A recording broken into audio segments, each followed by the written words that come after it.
Hello and welcome back on this very gloomy, wet and cold day in January.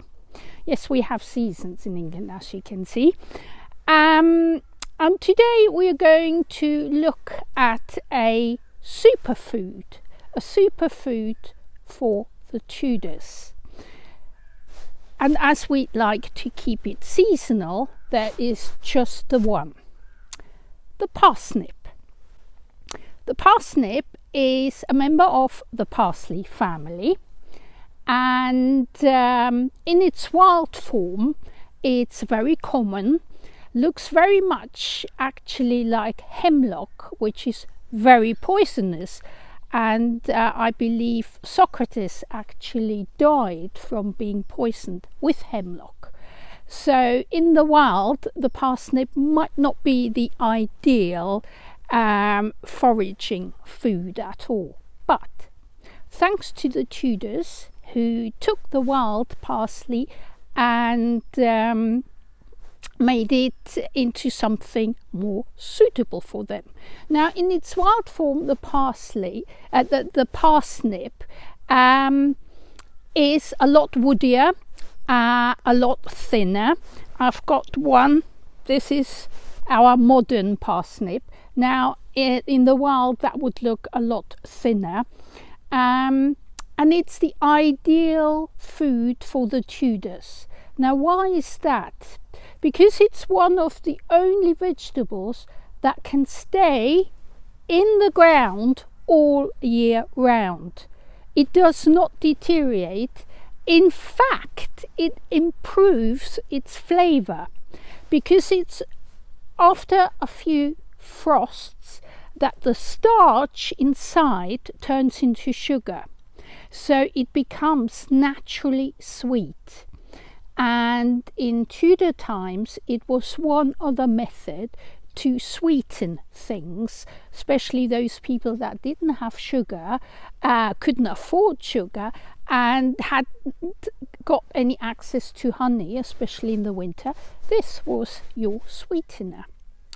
And we know that the Roman Emperor Tiberius liked it so much that he accepted as a tribute from the German tribes, as a part payment, parsnips. So it must have been pretty good.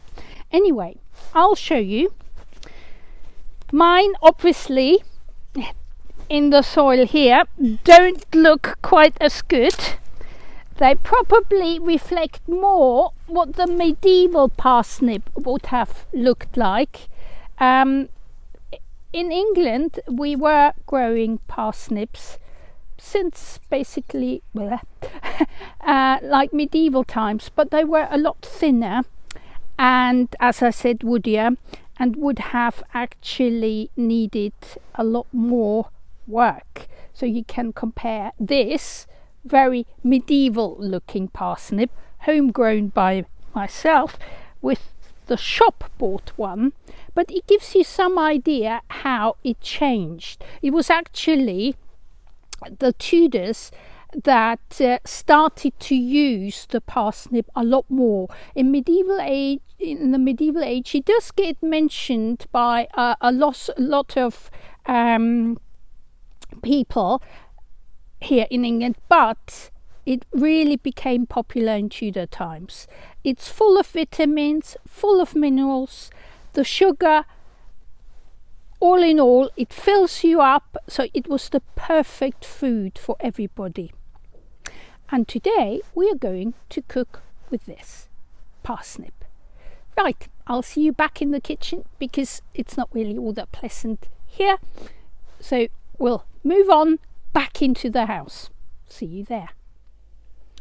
Right, so we are now in the warm, nice kitchen and ready to actually do something with our power food, the parsnip. Now, today we are going to work with this recipe here. This is obviously a photocopy of the original one. The original recipe is in the UCLA Clark Library in California, and it's a lady called Marissa Nicosia, who runs her own blog called the rarecooking.com, who made me aware of this fine recipe. And it was then Sarah who said, "That's the recipe, please, could you do that one for January?" So here we are. It is a dish that is very typical Tudor, but because it uses parsnip, a vegetable, and in the beginning would have been used by not the nobility, there is actually no written recipe in the English language until 1701. Now 1701 is also the date of this particular recipe. It took them that long to establish the fact that parsnips are actually really cool, and it was towards the late 16th century that even the English started to think, well, you know, nobility, rich people, we actually quite like vegetables as well. So it took a long time coming to realize that vegetables are actually good for us, they are tasty, and we want them whether we are poor or rich. But as I said, it seems that it took a lot longer to actually write them down. And this lady called Margaret Green, in her recipe book, was, as far as I know, the first one to describe this beautiful recipe. What do we need for this recipe? Well, we need 7 parsnips, we need 2 eggs plus 1 egg yolk, we need half a teaspoon of sugar, half a teaspoon of salt, 3 tablespoons of butter or thereabout for frying our cakes later, half a teaspoon of nutmeg ground, 1 teaspoon of milk, also the same amount of cream, roughly about half a teaspoon of wine. This particular one is a sweet one, and then 1.5 tablespoons of flour. Now, if you can't have flour, you could try and replace it with ground almond instead.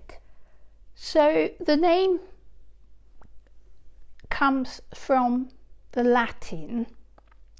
Parsnip, the Latin is pastinaca, and there is some confusion over it in that Pliny, who is one of the first to mention the parsnip, he also confuses it constantly with carrots and skirrets, so it's not quite clear.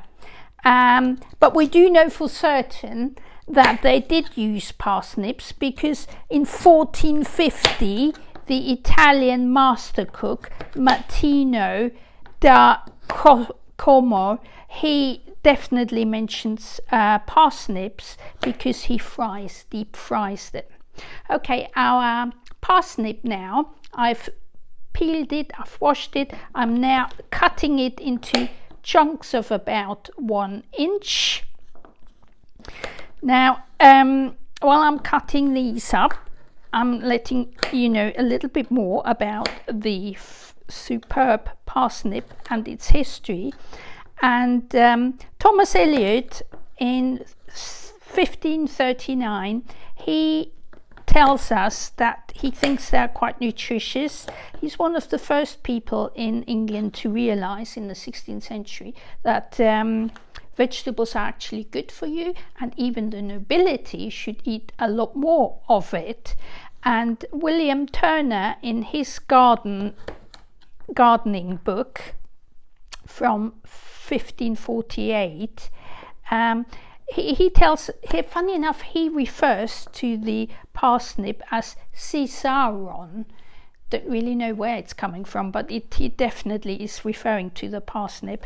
And then he goes on and says it's quite common in England. And then he says that his colleague in Germany, Leonhard Fuchs, that he thinks it's a skirret. So you see the confusion carries on right into the 16th century. And then obviously we have William Turner mentioned, and in the same year as William Turner, which is in 1577, William Harrison from Essex, he actually says that the parsnip is becoming quite fashionable amongst the nobility and the merchants, and that it's being served as dainty little dishes at their tables. Right, so I've cut them all up. That's the size. And all you do now is you boil them in plain water for about 20 minutes, really until they're just soft. And I've done that for us already. See, here are my boiled versions. And you can see they are very soft. You can easily penetrate the surface. Now, when you get to that stage, you fish them all out, and you then have two options. Option number one is to be authentic, and you rub this lot through a sieve. So you get that sort of mash like this. But it's very time consuming. It's a very tedious job. It'll take a long time, a good 10 minutes or so. So I thought we'll cheat. And what I've done is, with our mixture, I have taken to a food blender, which gives us exactly the same texture. It's a nice mash, a little bit like potato mash, only sweeter in taste. So that's what you end up with after you've boiled your parsnip and you took to the blender. Now, next thing is you put all the ingredients we mentioned before into the bowl. So here we have the milk, we have the cream, we have the little bit of alcohol, the wine, the sugar, a pinch of salt, the nutmeg, the flour, and the mash. You will end up with a hell of a lot more mash. This is just a part of it now because we don't need the whole lot. It makes a lot of little cakes. I think I counted about 30. So if you don't want that many, you just decrease the amount. Right, and then we need the eggs. So 2 eggs and the yolk of a third one. We quickly mix that.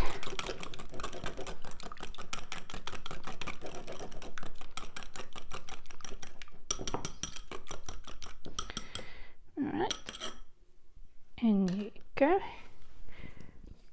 It's a very quick recipe, really quick. And as I said, it is absolutely lovely. It really is lovely.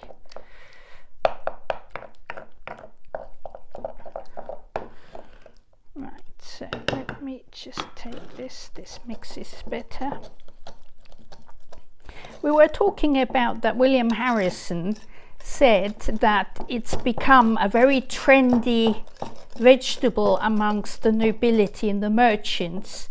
And that is certainly reflected with many households in the north of England. For instance, the Shuttleworth family definitely loved all root vegetables, and their household accounts clearly show that their favourite one is the parsnip.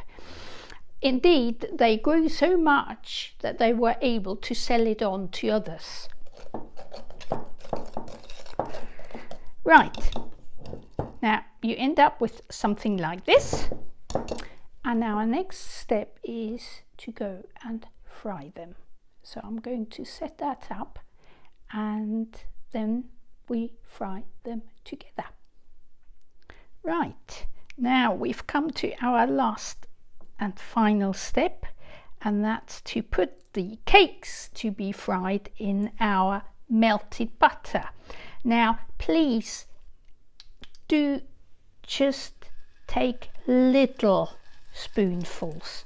I have tried to do bigger ones, medium-sized ones, but you will see that doing little spoons like this is a lot easier, simply because they tend to break easily, and if you have big wallops of this mixture, you will find they don't keep together so very well.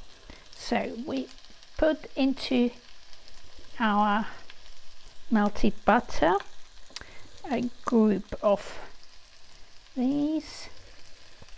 At the moment I'm working on medium heat because I don't want them to burn too quickly. The good thing is the parsnip has been cooked, so it doesn't need any cooking in that respect. We just want to give the egg a chance to set. So I'll put one more in, we don't want too many.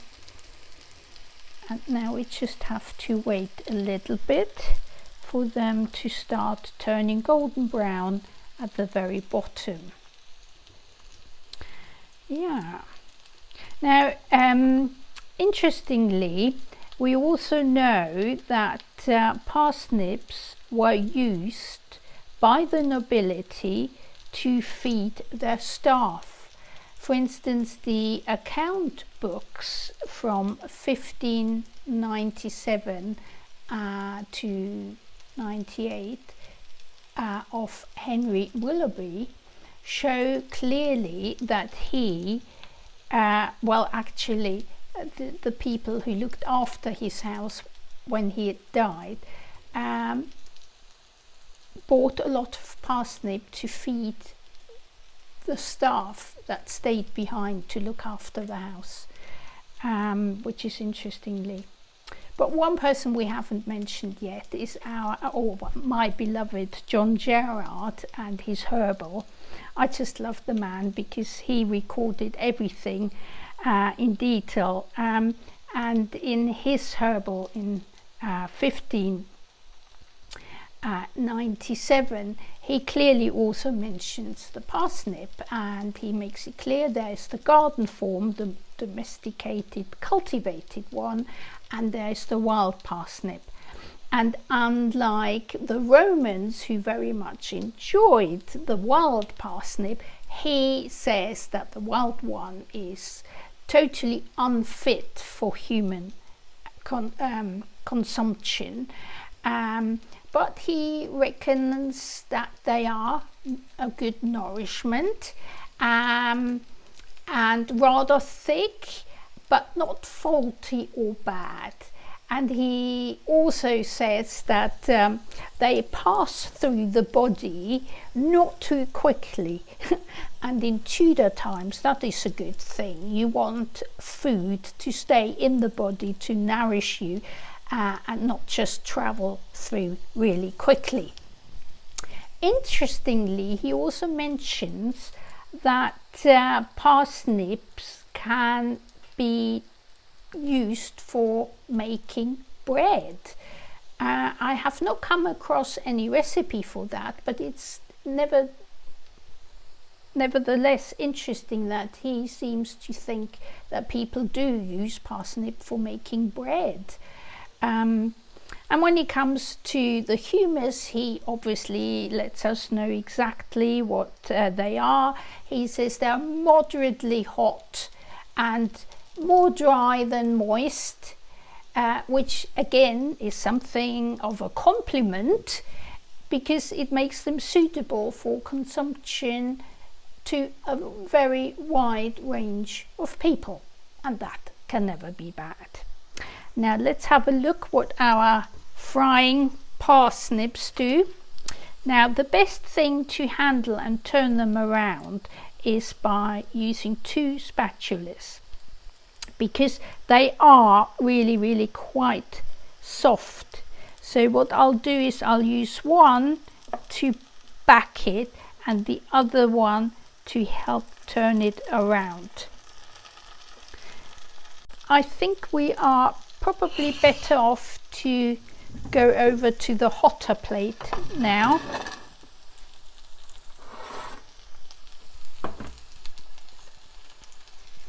Closing this one down.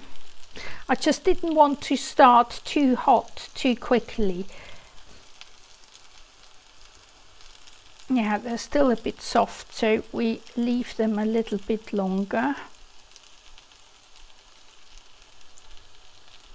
As I said, it should start creating a really nice deep golden brown color at the bottom, and you would be able to see that emerge when you look around the edge of these little cakes, so they tell you. But never leave them unsupervised. That's a recipe for disaster. I'll try it again. Yeah, we are getting there. And as I said, this is where it really helps to have just little cakes rather than big ones, because the big ones really just kept breaking apart, and the little ones look nicer anyway. After all, we were told that they're dainty little dishes. Nothing dainty about big ones.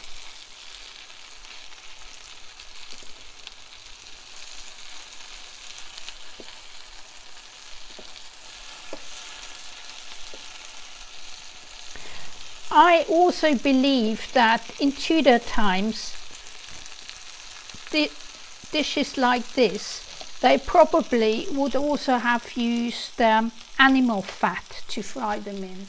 So for instance, suet, which is beef fat, or lard being pig's fat. Butter probably is a more modern thing, but you know, who knows? I think they would have used whatever they had available. Right. And so you see, it's not been in there that long, maybe 2-3 minutes, and you can see they're beginning to look just right. And when they have this particular color on both sides, they are ready to come out. You do always serve them hot. They're definitely much nicer hot. So I'm going to transfer the ready ones into a pan. This is the sort of frying pan that the Tudors would have used, made from earthenware and glazed, and this would be sitting in the open fire, or something like charcoal underneath. Right, we transfer them into there now because they just look better.